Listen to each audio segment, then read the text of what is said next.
มื้อนี้ก็เป็นมื้อโอกาสดีเนาะมาไถไห้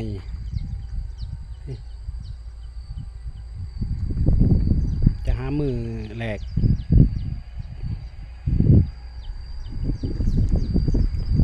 ไถไห้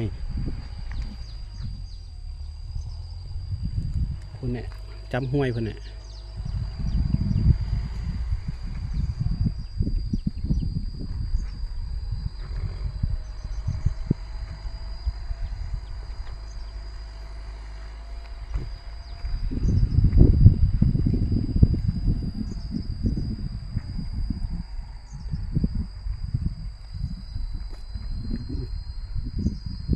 มันนี่มันหักบ่เบิดแล้วรถไถที่มันปีนออกมาเห็นบ่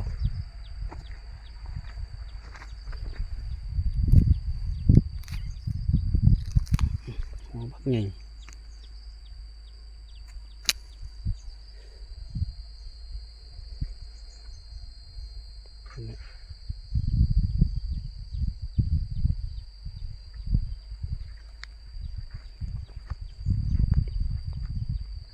จะหาไถ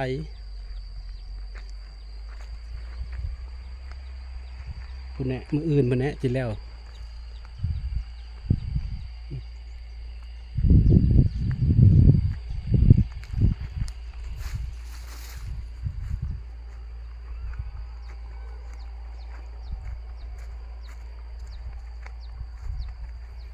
ตัวนี้ก็แมนตัวบ่ได้ไถนี่ก็แมนนี่มืออื่นมันเนี่ยจิได้ไถตัวนี้นี่ก็เอาแต่เพียงทางนี่เนี่ยออกพูนหอดพอดีหอดกุกดูฮันสื่อลงมาตามสันนั่นออกมันก็ไม่ฮันสื่อมาจำห้วยฝั่งนี้ก็แมนฝั่งนี้ฝั่งเขาอยู่นี่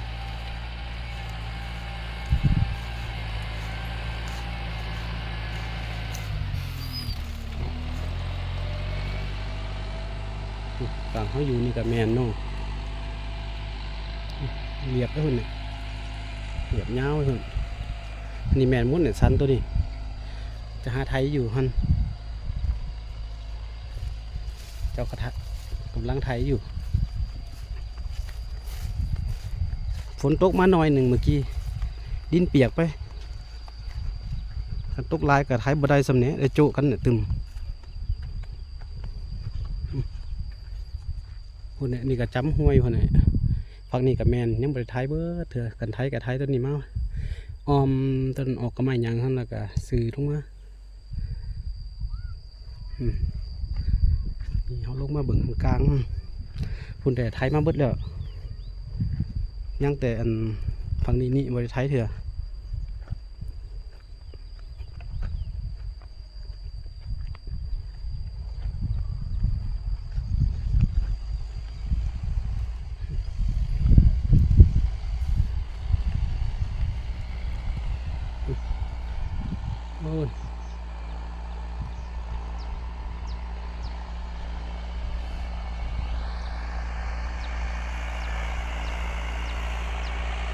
ลำมันตูนกับบดไอเมียนแล้วก็ให้รถดันออกเลย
มันแต่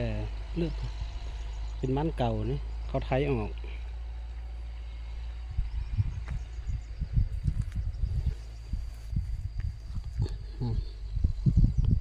มันมันเก่า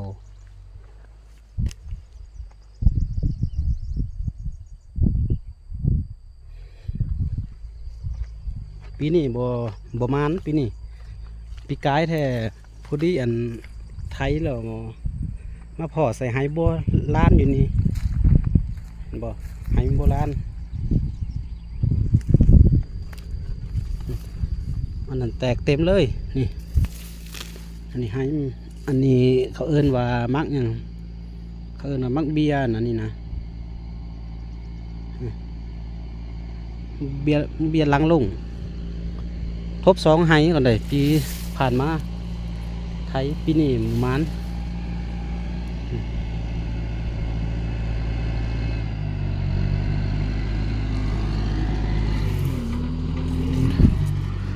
ตัวนี้เศษไหมันนี่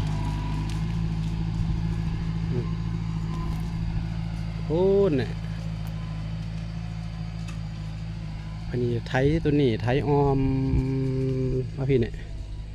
ออมตัวนี้หุ่นหอดกุกดูหุ่นแล้วก็ไทยสื่อลงมาจำห้วย